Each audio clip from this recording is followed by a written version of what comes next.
Gênesis capítulo 4, a partir do versículo 1, se Deus nos permitir, iremos até o versículo 16. Acompanhe com fé a leitura da palavra do Senhor. Adão teve relações com Eva, a sua mulher. Ela ficou grávida e deu à luz Caim. Então, ela disse: adquiri um varão com o auxílio do Senhor. Depois, deu à luz Abel, irmão de Caim. Abel foi pastor de ovelhas e Caim foi agricultor. Oremos, queridos.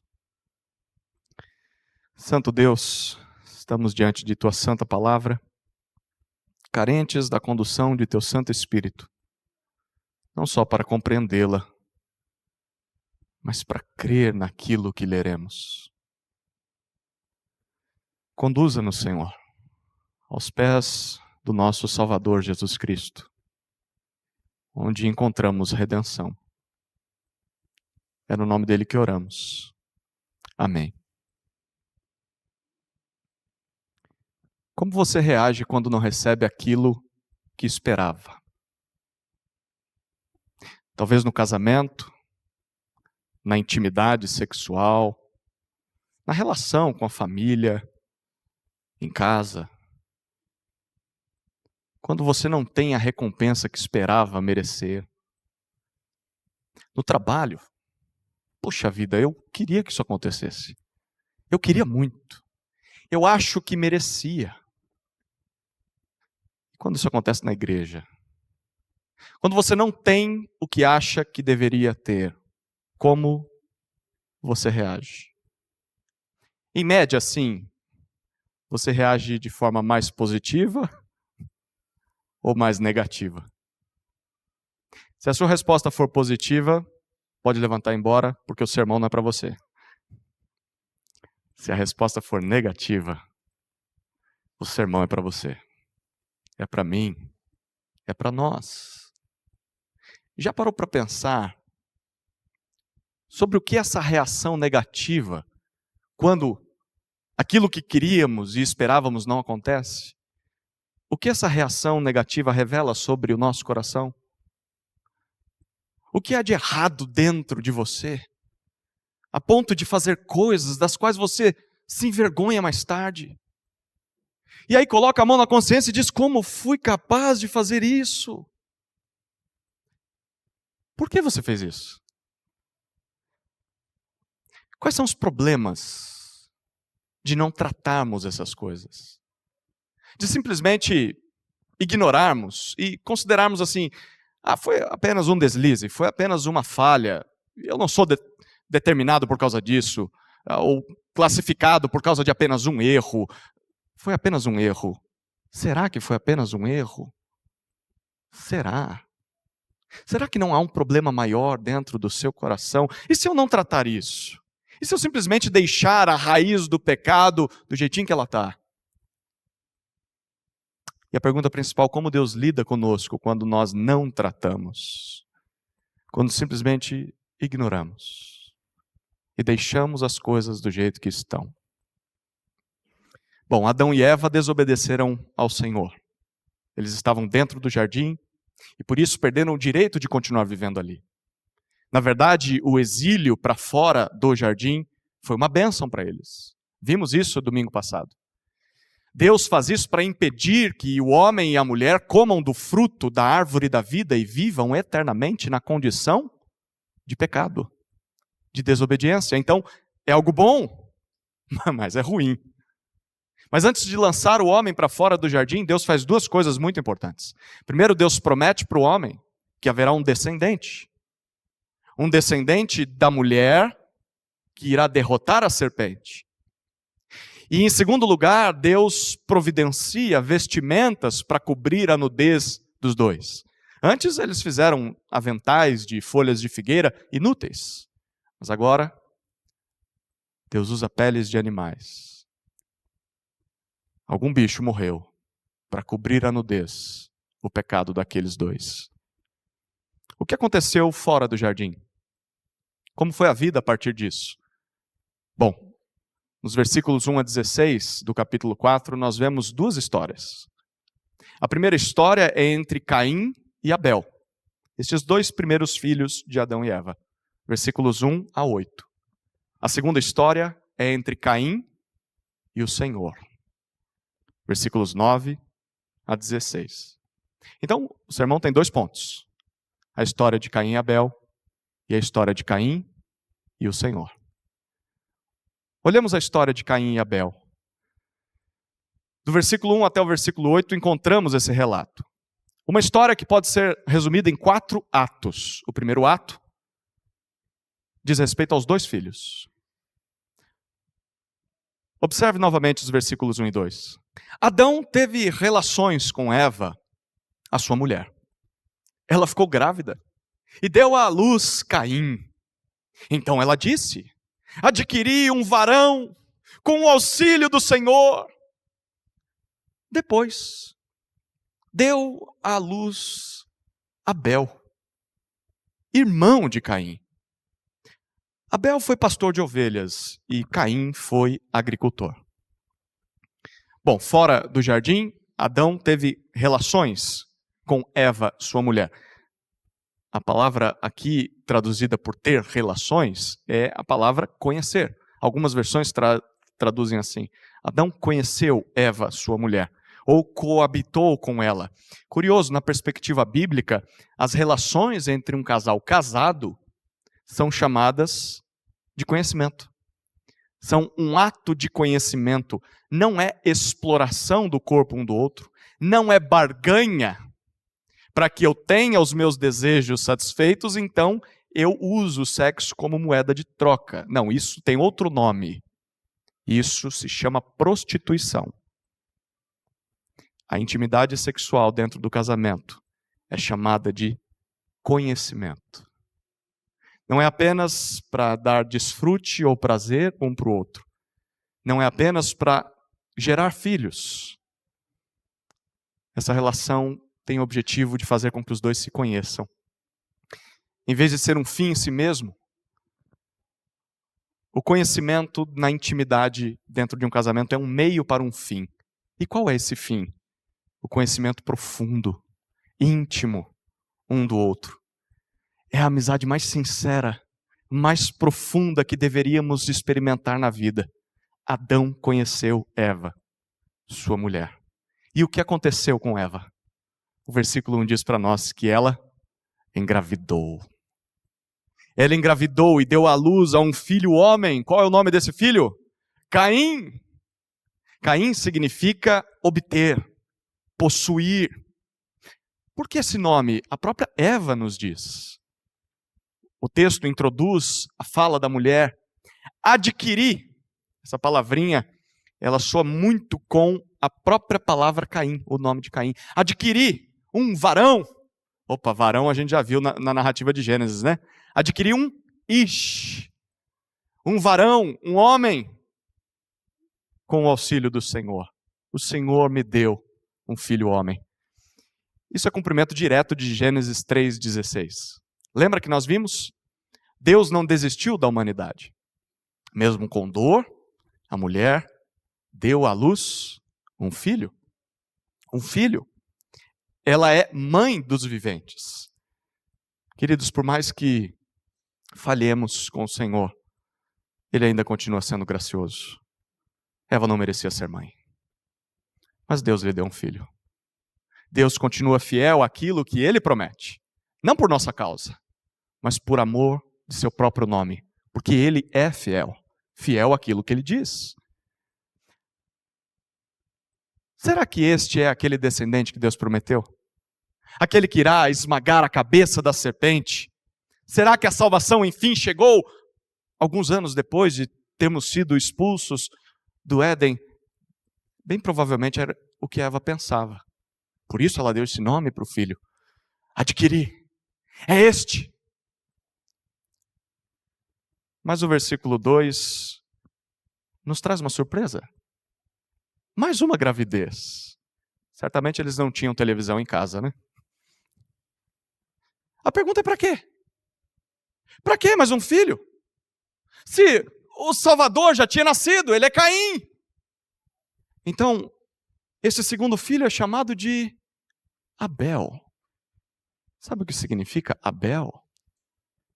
Abel soa com a palavra hebraica Hevel, ou Hebel, que foi traduzida no livro de Eclesiastes como vaidade.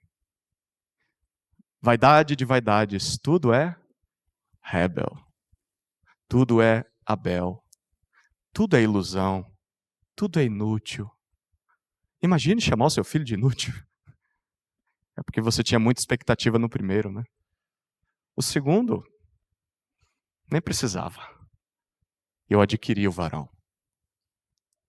Repare que não há nenhuma explicação sobre o nome de Abel. Por quê? Bom, possivelmente porque Eva não esperava nada desse filho. O Salvador seria Caim. Essa mulher não poderia estar mais errada. Queridos, como pais erram ao imaginar o que os seus filhos serão. Não é verdade? Nós olhamos para os filhos e imaginamos tantas coisas. Mas quem somos nós para dizer o que eles serão no futuro? Muitas vezes, expectativas erradas em uns filhos podem acabar machucando, ferindo os outros. Não, o mais importante na casa é fulano. O outro só me dá dor de cabeça. Você devia ser como o seu irmão. Você devia ser como a sua irmã. Isso machuca, não machuca? Isso fere.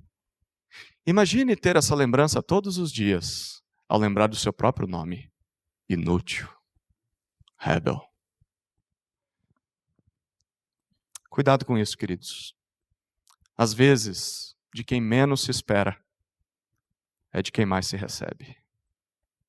E de quem mais se espera, é de quem menos se recebe. A Bíblia está cheia de histórias assim. E essa não é diferente. Bom, os dois filhos crescem. O versículo 2 diz que Abel se torna pastor de ovelhas. Futuramente, na história de Israel, outros personagens importantes também serão pastores de ovelhas. José será pastor de ovelhas. Jacó, antes dele. Moisés, o rei Davi. Até o próprio Jesus, né? Tem o seu rebanho. Caim se tornou agricultor, cultivador do solo, como seu pai. Adão cultivaria o solo, lembra? Caim segue o exemplo do pai.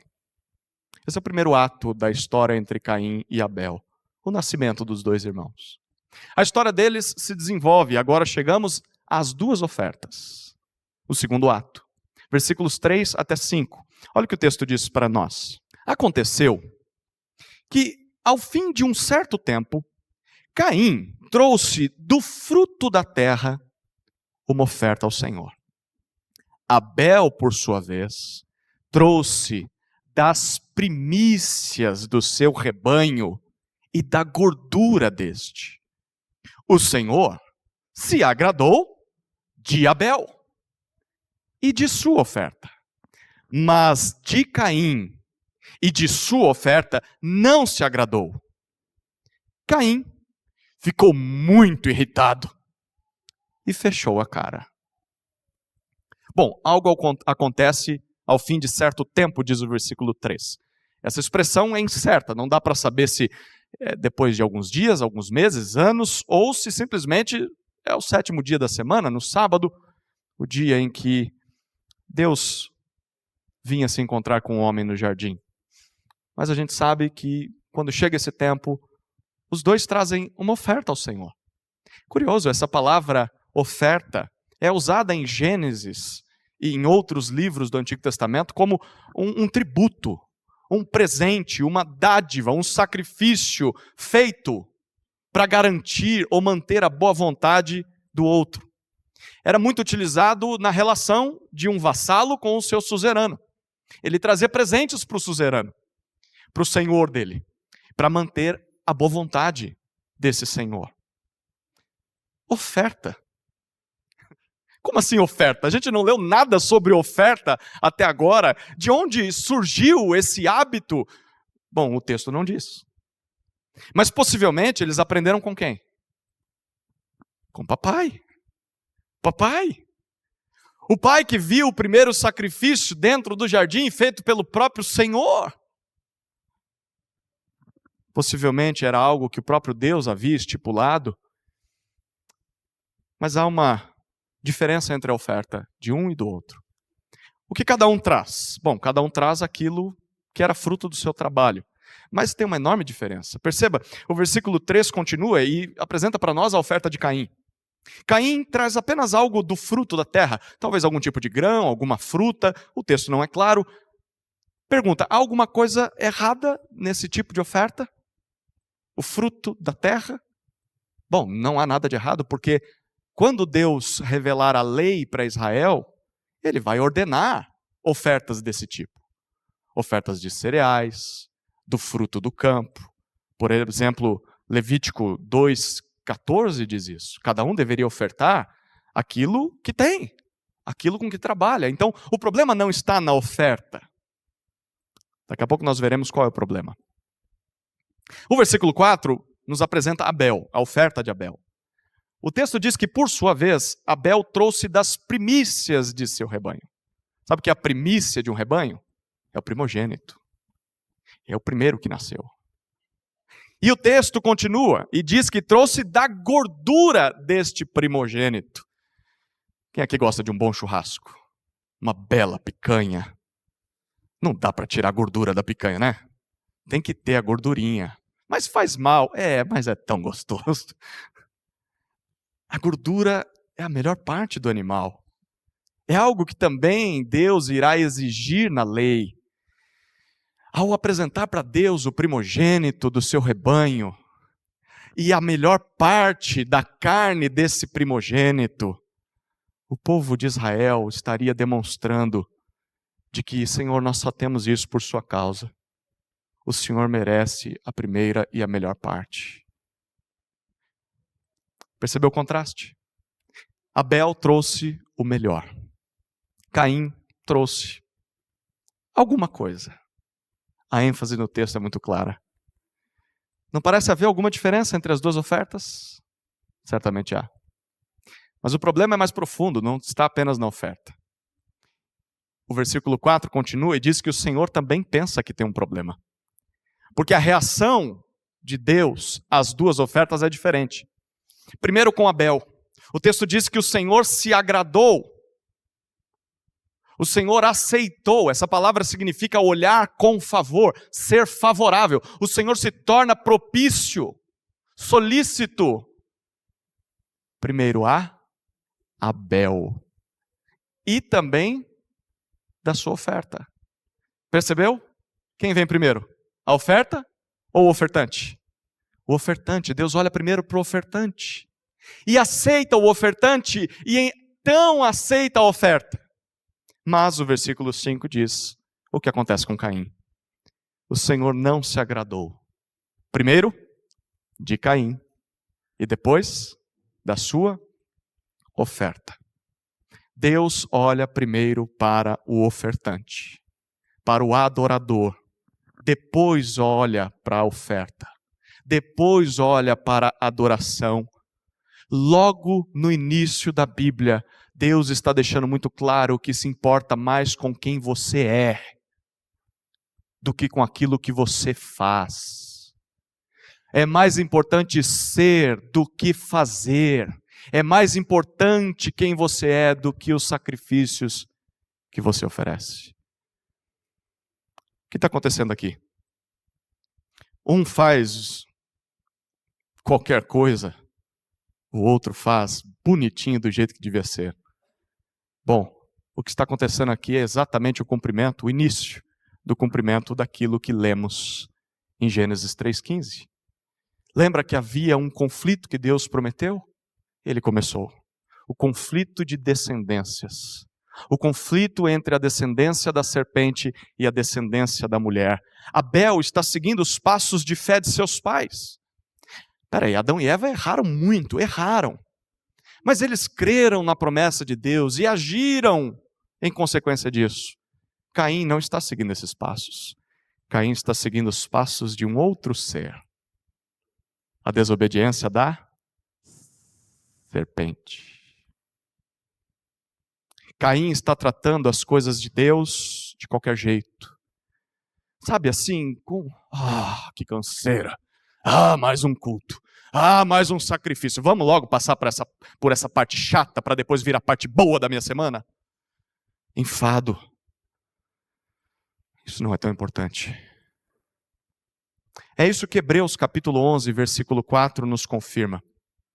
O autor de Hebreus diz o seguinte: pela fé, Abel ofereceu a Deus um sacrifício mais excelente do que Caim, pelo qual obteve testemunho de ser justo, tendo a aprovação de Deus quanto às suas ofertas. Hebreus deixa muito claro que Abel era crente. Abel acreditava nas promessas de Deus e por isso ele foi aceito. Porque os seus sacrifícios eram resultado de sua fé. E por isso a Bíblia o chama de justo. Mas Caim não. Caim era apenas um religioso. Caim pode ser compreendido como o pai dos idólatras. Alguém que tem um hábito religioso. Alguém que faz, sim, um sacrifício, mas trata Deus do seu jeito. Cria um Deus à sua própria imagem. Um Deus que vai ser aceito, ou melhor, que vai aceitar aquilo que eu determino que ele deve aceitar. Cria um ídolo. E por isso ele foi rejeitado. A pergunta mais importante nesse momento é: com quem você mais se assemelha? Mais com Caim ou com Abel? Tenha muito cuidado, porque você pode fazer as mesmas coisas religiosas que os outros fazem. Mas eu estou dando oferta, eu estou orando, eu estou vindo à igreja, eu estou lendo a Bíblia, eu estou buscando obedecer em todas as coisas que eu ouço, igualzinho meu irmão. Você pode estar fazendo as mesmas coisas e não ser aceito por Deus. A pergunta é: por que eu não sou aceito e ele é aceito? Se eu estou fazendo a mesma coisa, a resposta não está no que você está fazendo, mas porque o seu coração está errado. Tem alguma coisa errada dentro de você. Você está fazendo isso apenas por religiosidade. Você se tornou um idólatra. Como eu posso saber quem eu sou? Bom, é fácil. Simplesmente responda: por que você cultua a Deus? Por que você adora a Deus? Por que você oferta a Deus?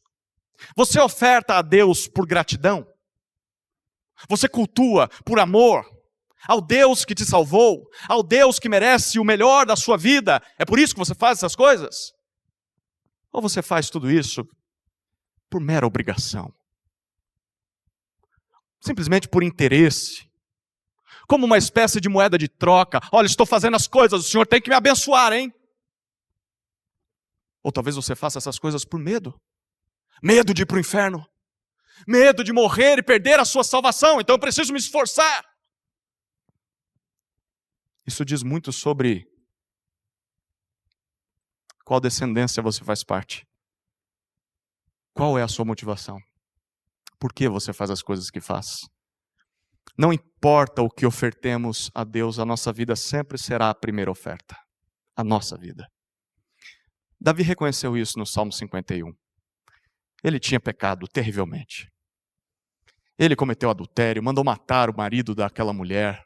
Ele encobriu isso, ele mentiu, mas durante quase um ano, ele continuou fazendo sacrifícios. Ele era o rei.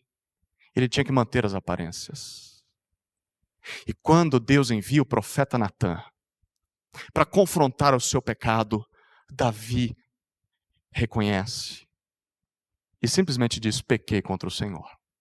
Ele é justo em me disciplinar e me punir. E então ele compõe um dos salmos mais belos de toda a Bíblia, na verdade 2 naquele momento. Salmo 51 e o Salmo 32. E no Salmo 51, versículo 17, Davi reconhece que, abre aspas, sacrifício agradável a Deus é o espírito quebrantado.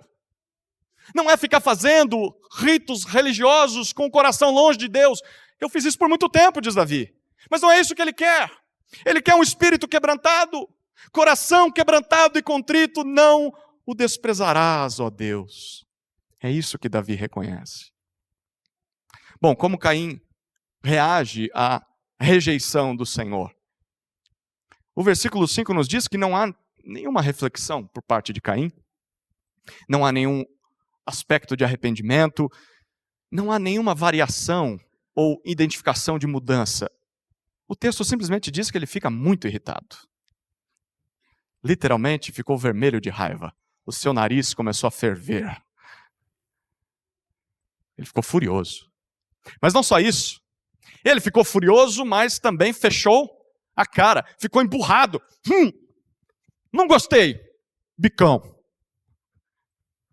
A palavra traz a ideia de cair, de ser prostrado, de ter o rosto derrubado. Ele ficou profundamente triste, profundamente abatido, deprimido. E aqui está um bom indicador para sabermos se a nossa vida, se a nossa adoração, se a nossa oferta é genuína, é sincera, ou se apenas somos religiosos idólatras. Como nós reagimos quando aquilo que nós queremos não acontece? Eu fiz tudo certinho. Eu orei, eu jejuei, eu obedeci. E o que eu pedi para Deus não aconteceu. O que eu esperava daquele irmãozinho não veio. A igreja não reconhece o meu talento. A minha família não me reconhece todo o esforço que estou fazendo. E aí, qual é a sua reação? Se a sua reação é de raiva ou de tristeza, porque você não teve aquilo que queria, é sinal de que algo está errado dentro de você. Como estava dentro de Caim. Jesus disse isso.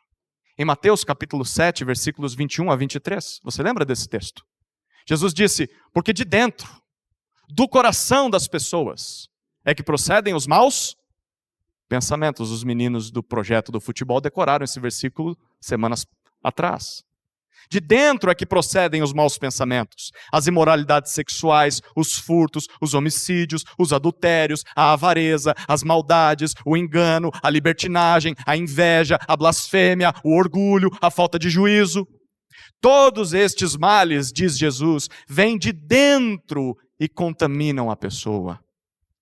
Porque em outro lugar, em Lucas 6, Jesus disse, a boca fala, o que está cheio, o coração. Eu falei isso, mas eu não queria falar. Queria. Estava lá dentro, você só não sabia. Porque falou. A boca fala daquilo que o coração está cheio. É por isso que Provérbios 4, 23 faz o alerta. De tudo que se deve guardar, guarde bem o seu coração, porque dele procedem as fontes da vida. Quem você é, vem de dentro do coração. Se tem uma coisa com a qual você deveria se preocupar, é com o seu coração, aquilo que você é por dentro. Porque a nossa vida é uma expressão daquilo que está lá dentro. As nossas reações, especialmente aquilo que nos desagrada, são expressões do nosso coração.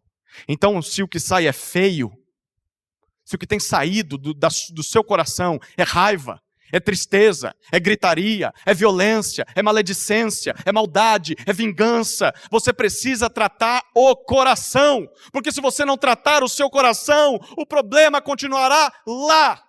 Mesmo que você continue com atos religiosos, o problema vai te acompanhar todos os dias de sua vida. Porque o problema está dentro, não fora. Terceiro ato dessa história entre Caim e Abel. São as duas opções que Deus dá para Caim. Olha os versículos 6 e 7.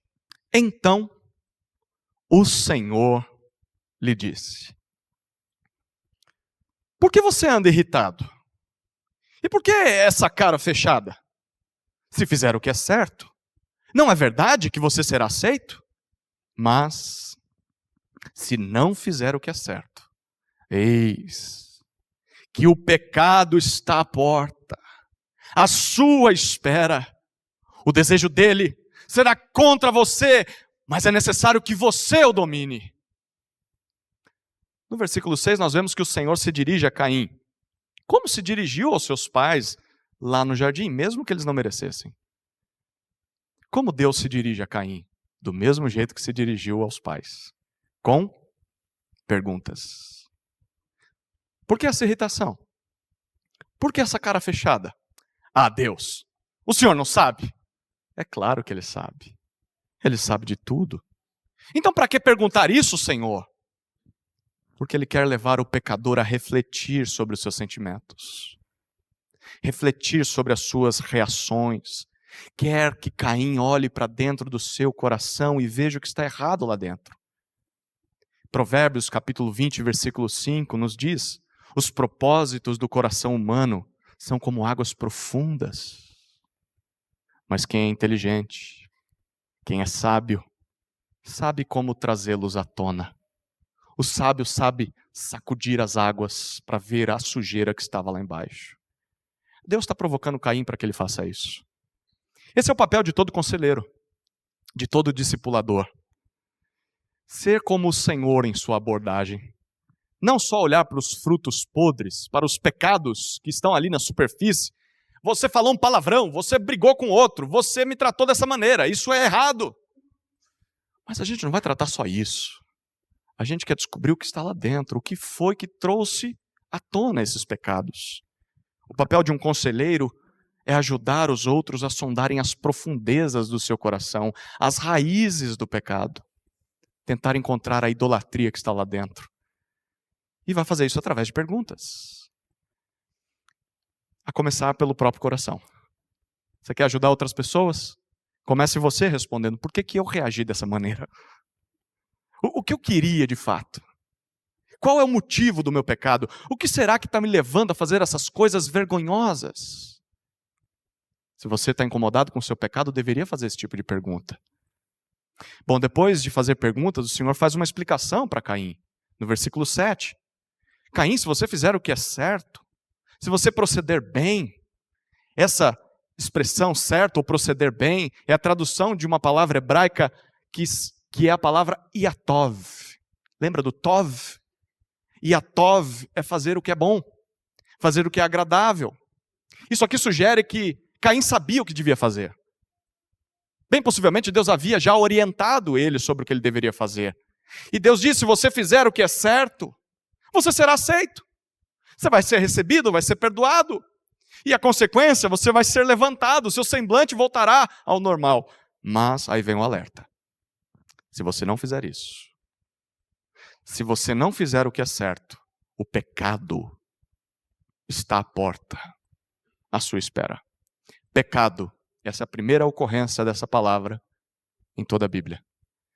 É a palavra atat, que significa literalmente errar o alvo. Significa ofender, desobedecer a Deus. Caim, se você não fizer o que é certo, o pecado está pronto, à sua espera. A imagem que Deus pinta é de um animal esticado no chão, com os seus músculos enrijecidos, pronto para dar um bote quando Caim baixar a guarda. Uma imagem muito sugestiva para uma serpente, não? A serpente está aí só esperando você deixar uma brecha. E por fim o Senhor finaliza com uma direção. O desejo do pecado será contra você. Ele vai querer te devorar, te dominar, te controlar, mas é você quem deve dominá-lo. Subjugue o pecado, Caim. Governe sobre ele, impeça-o de controlar a sua vida. Queridos, aqui está a descrição da luta que todos nós temos todos os dias de nossas vidas. Desde o dia em que saímos do Éden. Nós sabemos o que é certo. Nós somos chamados a escolher aquilo que é bom. Mortificando o pecado dentro de nós. O pecado que é o nosso maior inimigo. Não é Satanás. Não é a sua família. Não é o seu chefe. Não é o seu irmão na igreja. O seu maior inimigo é você mesmo. É o pecado que está dentro de você. Você sabe o que é certo e deve matar esse pecado que está dentro de você. Caso contrário, você será dominado pelo pecado e isso só vai causar mais estragos ainda. Pergunta, isso é fácil? Vencer o pecado é fácil? É impossível. É impossível aos olhos humanos. Na perspectiva humana, o pecado sempre terá vantagem. Mas para Deus, tudo é possível. Tudo é possível. Se ouvirmos a Deus, se confiarmos em Deus, se dependermos de Deus, venceremos o pecado. É possível. Chegamos à escolha de Caim no versículo 8. É o quarto ato dessa história. Olha o que diz o versículo 8. Caim disse a Abel, seu irmão: vamos ao campo. Estando eles no campo, Caim se levantou contra Abel, o seu irmão, e o matou. Infelizmente, Caim preferiu ignorar a voz do Senhor e dar vazão aos seus próprios desejos. O pecado deu bote e ele foi vencido. Ele chama Abel. O texto enfatiza o seu irmão. Você vai perceber que isso é repetido várias vezes no texto. O seu irmão. Ei, vamos ao campo. Foi premeditado, queridos. Foi pensado. Foi planejado. Eu vou tirar Abel de perto dos meus pais. Estaremos só eu e ele. E o texto diz que lá no campo, ele se levanta contra Abel, o seu irmão, e o mata. A sangue frio, com crueldade. Aqui está o primeiro assassinato da história. Na verdade, o primeiro fratricídio. Assassinato de irmão. Onde tudo começou? No coração. Repare a progressão. Caim tratou as coisas de Deus de qualquer jeito. Com religiosidade, com idolatria. Então ele ignorou a palavra de Deus, o alerta que Deus lhe deu. Acabou dando vazão à sua raiva, aos seus sentimentos. E por fim, matou seu próprio irmão. Lembra de Mateus capítulo 5? Versículos 21 e 22? Jesus disse, vocês ouviram o que foi dito aos antigos. Não mate. E ainda, quem matar estará sujeito a julgamento. Eu, porém, lhes digo, que todo aquele que se irá contra o seu irmão, insultá-lo e chamá-lo de tolo, também estará sujeito a julgamento, ao inferno de fogo. Tenha muito cuidado com a raiva. A raiva é o primeiro passo do assassinato. Todo assassinato começa com a raiva. Não cometa os mesmos erros de Caim. Valorize o culto. Valorize a oferta ao Senhor. Faça isso de coração.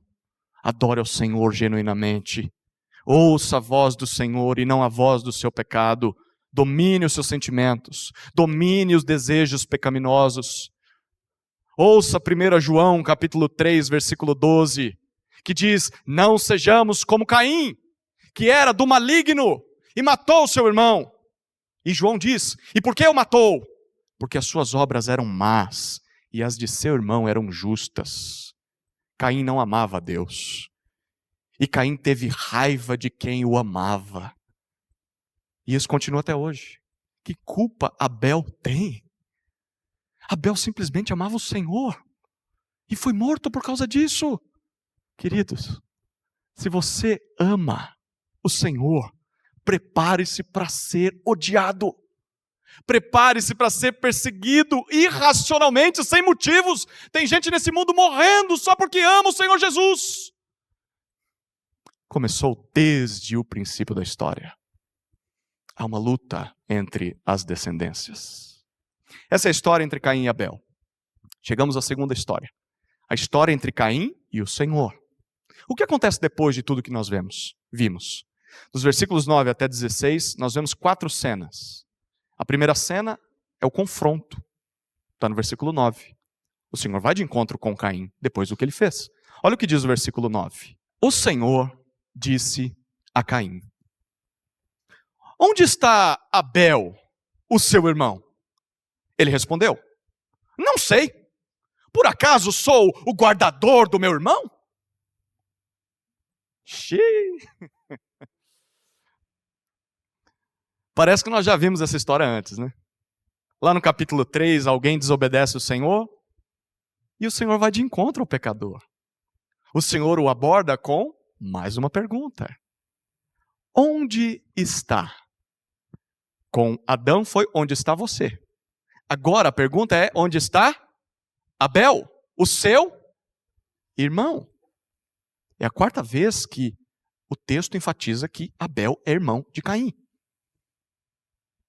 Será que Deus não sabia o que tinha acontecido? Será que ele estava cuidando do outro lado do mundo e não viu? Algo aconteceu nas suas costas? Não, de jeito nenhum. Deus sabia o que aconteceu. Deus sabia onde Abel estava. Ele está morto. Está lá no campo, até nós sabemos. É claro que Deus sabia. Mas Deus está dando oportunidades de arrependimento, de confissão. Realmente, como diz o Salmo 103, o Senhor é compassivo e bondoso, tardio em irar-se e rico em bondade. Não repreende perpetuamente, nem conserva para sempre a sua ira, não nos trata segundo os nossos pecados, nem nos retribui conforme as nossas iniquidades. Como nós respondemos a isso? Bom, nós estendemos a mesma compaixão aos pecadores. Se Deus nos trata dessa maneira, por que nós vamos ser aqueles que jogam raios sobre a cabeça dos outros? Nós somos alvo da graça. Por que não ser paciente com outros quando eles pecam? Mas também devemos reagir aproveitando as oportunidades que Deus nos dá para nos arrependermos, para confessarmos. Queridos, se Deus foi paciente e misericordioso com Caim, tem esperança para todos nós, certamente. Tem esperança. Aproveite a oportunidade de se arrepender e confessar. Bom, infelizmente não é isso que Caim faz. No versículo 9 ainda, ele dá duas respostas à pergunta de Deus. A primeira resposta é uma mentira. Não sei. Você sabe. Você sabe. Já teve a experiência de ver o seu filho em clara desobediência? Ele mexeu no chocolate que não era para mexer. A boca está suja de chocolate. Os dedos melados de chocolate. Você comeu chocolate? Não comi. Mentiroso. É lógico que ele sabe. Mas o pecado lhe deu coragem de mentir na cara do Senhor. O Deus que tudo vê. O Deus que tudo sabe. Na verdade, o pecado emburrece. O pecado distorce a nossa noção de realidade. A gente acha que consegue mentir para Deus. Consegue esconder das pessoas. Tolo. Mas a segunda resposta dele talvez seja pior que a primeira. É de desaforo. Acaso sou eu o guardador, o tutor, o responsável do meu irmão? Bom, pela lógica da lei de Moisés, sim, ele é. Na lei nós descobriremos que o mais velho é responsável pelo mais novo. É o que irmãos devem fazer. Ouviu, Valentim? Você é o irmão mais velho, responsável pelos mais novos. É o que nós somos. Mas tal qual o seu próprio pai, que falhou em guardar, em proteger o jardim, Caim também falhou em guardar e proteger o seu irmão. Caim preferiu ceder ao desejo do pecado do que assumir as suas responsabilidades. Ele podia estar morrendo de vontade de matar o seu irmão, mas não devia ter matado. Ele era o protetor do seu irmão. Homens e mulheres de Deus são aqueles que, mesmo assolados por inúmeras e gigantescas tentações, além de não ceder a essas tentações, são homens e mulheres que continuam cumprindo com suas responsabilidades. Eu não vou abandonar meu casamento. Eu não vou abandonar o meu lar. Eu não falharei com os meus filhos. Eu continuarei trabalhando, mesmo sendo tentado todos os dias a parar de trabalhar. Eu não abandonarei a minha igreja. Mesmo com lutas, continuarei com as minhas responsabilidades. É através desse tipo de pessoa que o reino de Deus avança, queridos. Gente que luta contra o pecado e permanece. Seja uma delas. A história entre Caim e o Senhor apresenta uma segunda cena. A sentença. Olha os versículos 10 até 12. Então, o Senhor disse: o que foi que você fez? A voz do sangue do seu irmão clama da terra a mim. E agora, você é maldito sobre a terra, cuja boca se abriu para receber da sua mão o sangue do seu irmão. Quando você cultivar o solo, ele não lhe dará sua força. Você será fugitivo e errante pela terra. Como aconteceu com Adão e Eva, o Senhor demonstra graça, com perguntas, se aproxima, oportunidades de arrependimento, de confissão, mas depois apresenta o juízo. Depois vem a sentença.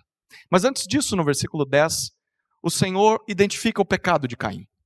O que foi que você fez? A voz, o som do sangue do seu irmão. Sexta vez que essa expressão é repetida. O sangue do seu irmão está clamando, chorando, gritando em voz alta da terra a mim. Sabe o que Deus está dizendo aqui? De fato, Ele é Deus de vivos e de mortos. Nenhum sangue inocente derramado na terra passa desapercebido aos seus olhos, especialmente daqueles que são seus.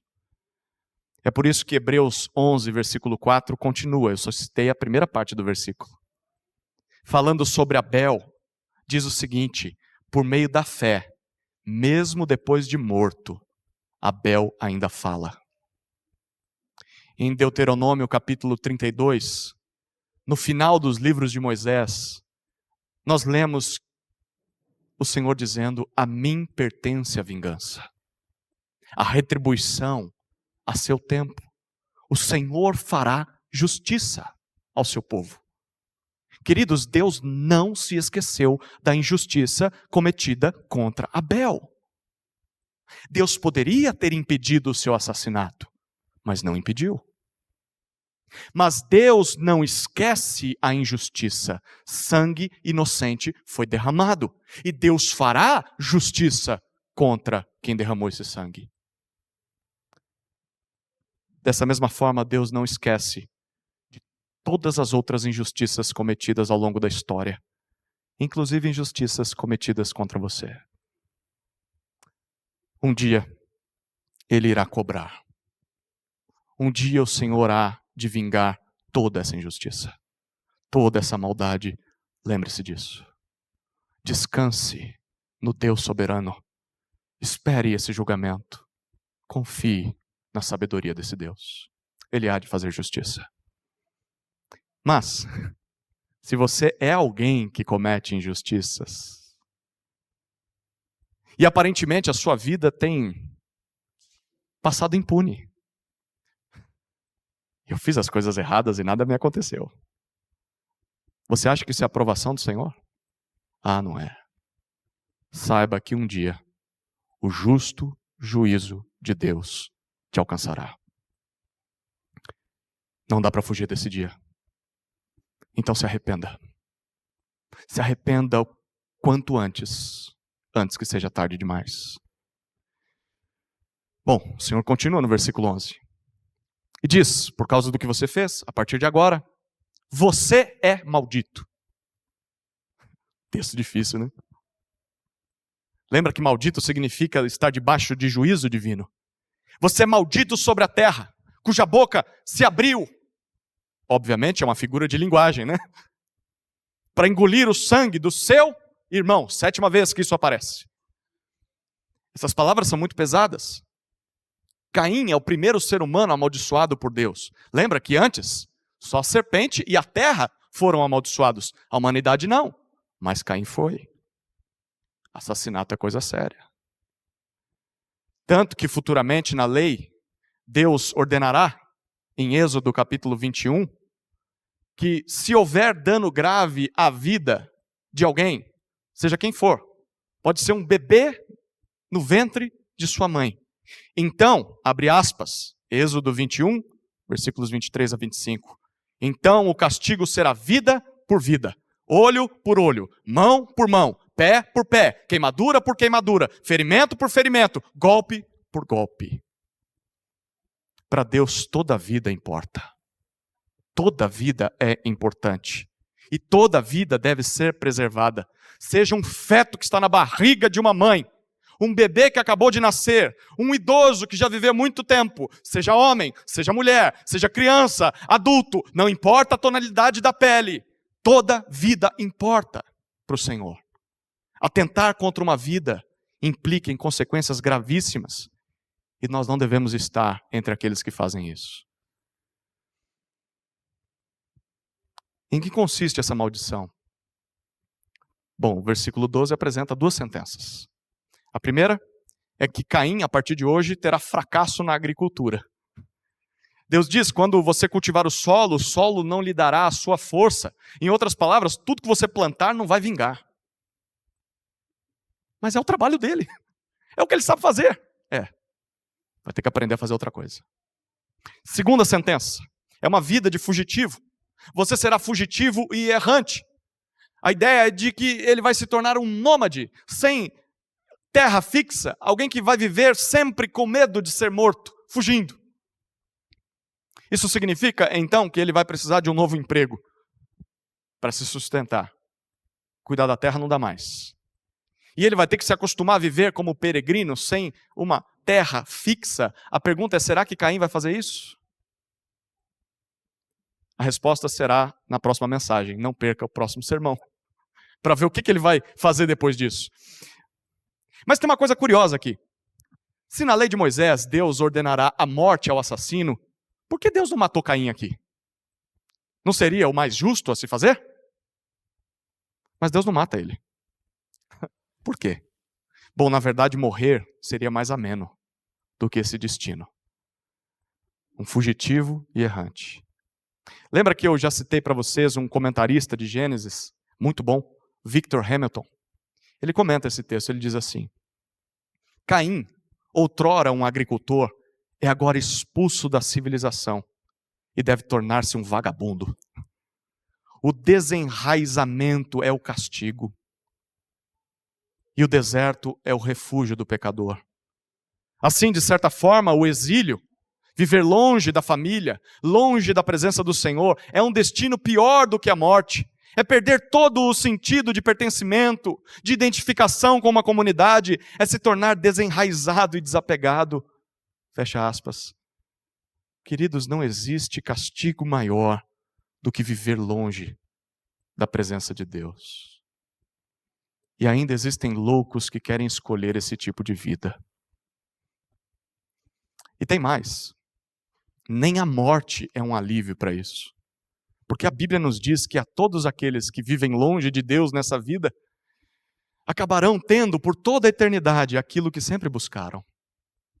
Sofrerão eternamente no inferno a justa punição de seus pecados, sem a presença do amor de Deus, apenas de sua justiça. Se você está longe de Deus, pare de fugir. Pare agora mesmo. Arrependa-se. Volte-se para Ele. Reconcilie-se com o Senhor. Faça isso antes que seja tarde demais. Não se acomode com essa situação. Não vale a pena. E você já deve estar percebendo que não vale. E eu preciso te dizer, não valerá a pena. Será pior depois da sua morte. Volte-se para o Senhor. Chegamos à terceira cena da história entre Caim e o Senhor. O clamor de Caim. Olhem os versículos 13 e 14. Então, Caim disse ao Senhor: meu castigo é tão grande que não poderei suportá-lo. Eis que hoje me expulsas da face da terra, e da tua presença terei de me esconder. Serei fugitivo e errante pela terra. Quem se encontrar comigo me matará. Caim faz um clamor. Na primeira oportunidade que teve, Caim fez pior do que o seu pai. Porque a gente viu em Gênesis 3 que Adão jogou a culpa na mulher, lembra? Jogou a culpa em Deus, né? A mulher que tu me deste veio com defeito. Mas depois ele assumiu. Ele falou, comi, desobedeci. Mas Caim Ele não fez isso. Ele mentiu e ele foi desaforado.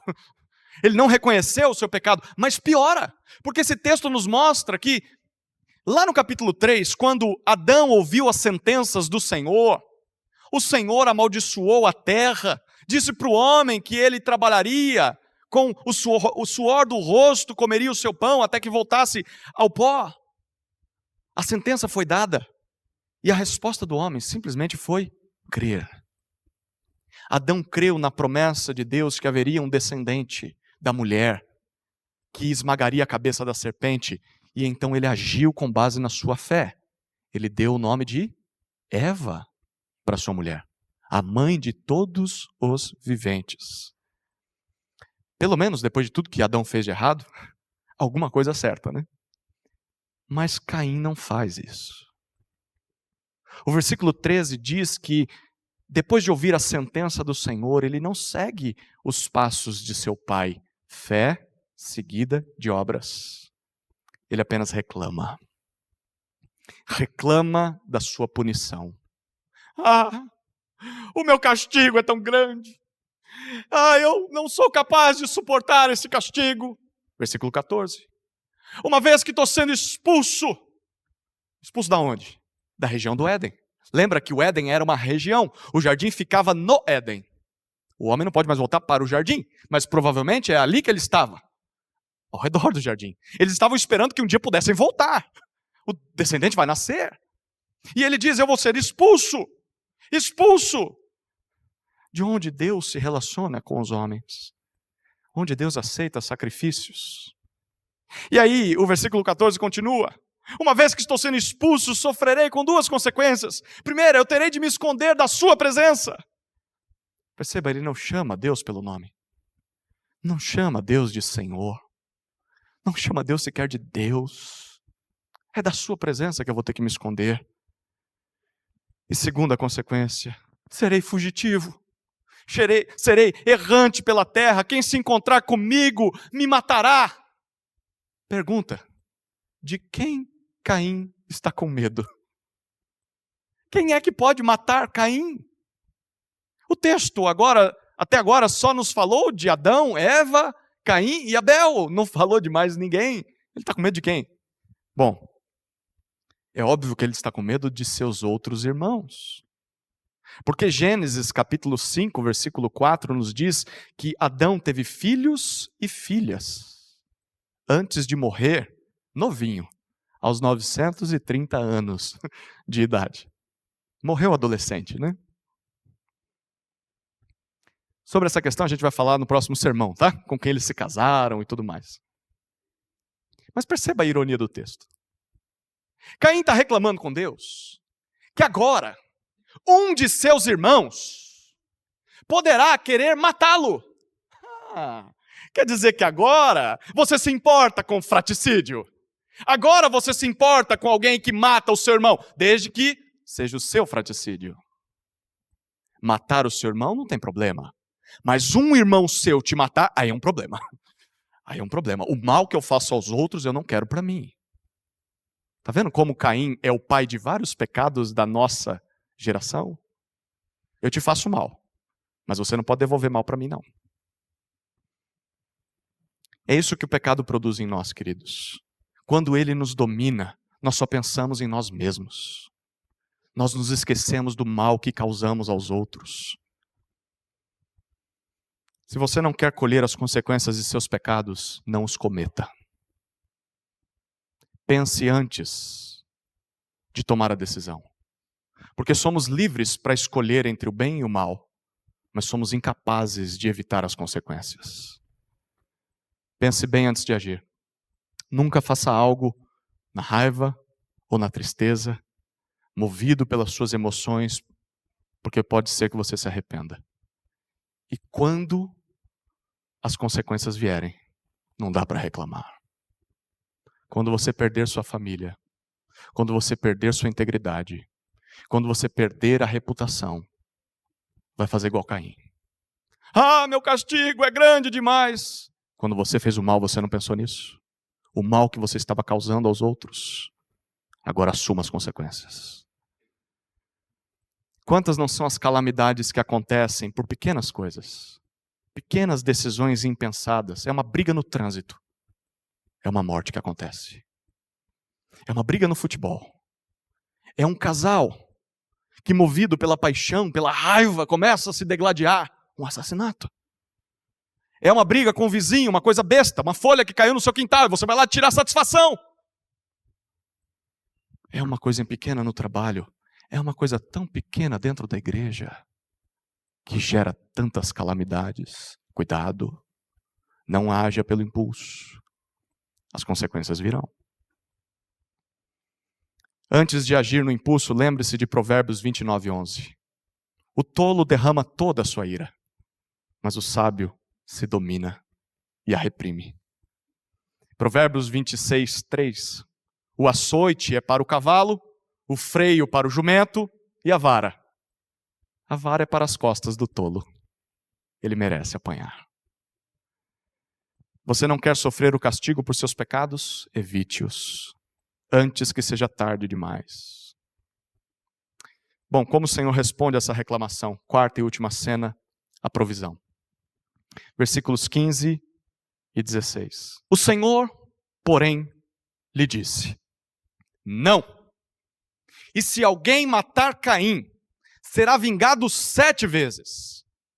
E o Senhor pôs um sinal em Caim, para que se alguém viesse a encontrá-lo, não o matasse. E Caim se retirou da presença do Senhor e habitou na terra de Nod, a leste do Éden. Pelo que nós temos aprendido sobre o Senhor, a resposta àquela reclamação de Caim não impressiona, né? Certamente nós faríamos bem diferente se estivéssemos no lugar de Deus, né? Ainda bem que Deus não é como a gente. Ainda bem que Ele não nos trata segundo os nossos pecados. Se você estivesse no lugar de Deus aqui, faria o que com Caim? Ah, sai daqui, desgraçado. Maldito, tem que morrer mesmo. Não, olha como o Senhor trata Caim. O Senhor dá 2 respostas para Caim. Primeira resposta, não. A NAA e a NVI, essas versões traduzem essa palavra não. Isso não será assim, Caim. Caim é o pai dos ansiosos também. Porque Caim, ele está pensando no futuro. Ah, Caim me encontrar, vai me matar. Como você sabe? Você nem sabe, você não pode prever o futuro, você imagina que vai ser assim. Tudo isso, Caim, é ansiedade, é preocupação da sua cabeça, você está sofrendo antecipadamente, está tentando prever o futuro, você é incapaz de saber o que lhe acontecerá. Então pare de sofrer por algo que ainda não aconteceu, Caim. Não vai acontecer assim. Segunda resposta de Deus, se alguém te matar, será vingado 7 vezes. Fantástico. Deus não precisava, Caim não merecia, ele foi amaldiçoado de forma justa, mas ainda assim Deus o trata com graça. Queridos, é assim que Deus nos trata quando nós pecamos. Sempre há graça. Sempre há o favor imerecido disponível ao pecador. Romanos 5:20 diz: onde abundou o pecado, superabundou a graça. Tiago 2:13 diz: a misericórdia triunfa sobre o juízo. Louvado seja Deus por sua graça, queridos. Aproveite essa graça enquanto há tempo. Então o Senhor não só promete vingar Caim, mas o versículo 15 diz que ele põe um sinal, uma marca em Caim, para que se alguém o encontrasse e pensasse em fazer vingança contra a morte de Abel, não o matasse. A pergunta é: que sinal era esse? Se você der um Google, vai encontrar um monte de coisa maluca. Não faça isso não, é perda de tempo, tá? Porque o texto não diz. Todas as sugestões são extra-bíblicas. Não dá para confiar. O texto simplesmente não diz. Mas essa palavra, sinal, ela é traduzida em outros lugares do Antigo Testamento para se referir a uma prova ou evidência do poder de Deus. Os milagres no Egito, os sinais contra Faraó, é essa mesma palavra. Ou também para se referir a algum símbolo ou marca na pele, como uma marcação de gado, sabe? com aquele ferro quente. Essa palavra também pode ser traduzida como algo que, quando alguém olha para aquilo, se lembra de alguma outra coisa. O arco-íris, no capítulo 9, será um sinal da promessa de Deus. Todas as vezes que você olha para o arco-íris, lembra daquilo que Deus prometeu. Bom, não dá para saber que marca era essa. Mas perceba, a marca de Caim, como alguns a chamam, não é um juízo. Tem gente que diz que a marca de Caim foi uma marca que o diabo colocou no Caim. Coisa nenhuma. Foi Deus. Não é juízo. A marca em Caim é proteção divina. É para que ninguém mate Caim. Em outras palavras, é mais graça ainda. Alguém que não merece essa graça. Como a expulsão do homem lá do jardim, para que ele não vivesse eternamente em pecado, esse sinal também é uma proteção para Caim. É como se Deus estivesse dizendo assim: sim, Caim vai pagar e precisa pagar pelo seu erro. Eu não estou absolvendo ele da sua culpa, mas sim, ele também será vingado caso alguém queira matá-lo com as próprias mãos, porque sou eu quem faz vingança. Sou eu e não o homem. O que acontece em seguida? No versículo 16, nós lemos que Caim se retira da presença do Senhor e passa a habitar na terra de Nod. Nod significa peregrinação, um lugar de gente errante, um lugar de gente andarilha. Isso fica a leste, a região oposta ao Éden. Bom, ao escolher o seu pecado, em detrimento da comunhão com Deus, Caim preferiu virar as costas para Deus. Virar as costas para a palavra de Deus. E então o que ele terá a partir de agora é aquilo que ele tanto quis. Viverá longe do Senhor. Ah, que canseiro o culto. Ah, que enfado esse negócio de vida cristã. Vá embora. Vá. O que te prende? Se a vida cristã para você é um enfado, vá. Vá para longe da presença do Senhor. Seus domingos serão livres. O seu dia não precisa começar com oração. A sua vida não precisa ser uma luta contra o pecado. Entregue-se. É o que Caim queria. É o que Caim terá. Mas, queridos, isso não é boa coisa. Não há nada pior do que Deus dizer ao homem: seja feita a tua vontade.